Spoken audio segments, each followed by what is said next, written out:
Here in guilt-free Florida, we are often asked whether Ron DeSantis is really worse than Donald Trump. Not so long ago, this question might have seemed ridiculous because Trump had set the bar so high for egregious behavior. Who can surpass the most prolific street vendor of all time?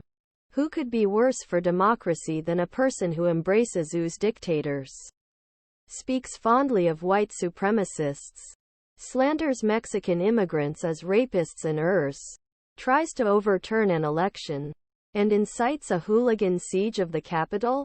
Technically, the former president is not a real Floridian. He's just another rich tax refugee. DeSantis is our native, one of us, and has proven to be every bit as callous, soulless, and vindictive as Trump, betraying his political godfather for the Republican presidential nomination demanded more from DeSantis than casual disloyalty. He needed a metaphorical crowbar to pry his constantly pinched lips out of Trump's ass. His strategy from then on was to outrun Trump on the right.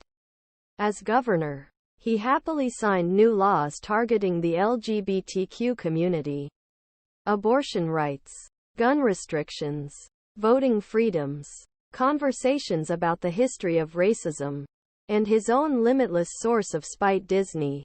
All that, plus, according to a campaign video, God's personal endorsement, and DeSantis still polls a dull, distant second behind Trump. Clearly the governor doesn't get credit for being so terrible.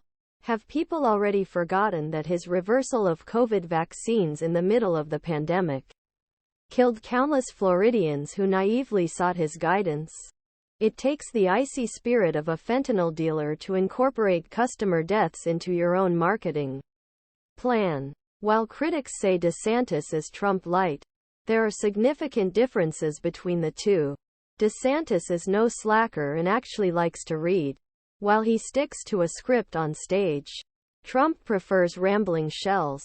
Trump has a reputation for dodging questions, but DeSantis is extremely slippery. While his wife, Casey, is undergoing chemotherapy for breast cancer, DeSantis has refused to confirm or deny receiving the latest COVID vaccine, fearful of angering his new anti-vaccine base. The once masked, pro-vaccine governor remained silent from late December 2021 until mid-January 2022, when the virus raged. New cases in Florida exceed 60,000 per day. It filled emergency rooms, intensive care units, and funeral homes. Anyone familiar with cancer is aware that chemotherapy can weaken immune systems, increasing a person's vulnerability to COVID-19. But when asked if had gotten the booster shot, DeSantis didn't say no or yes, even if it was just to protect his wife.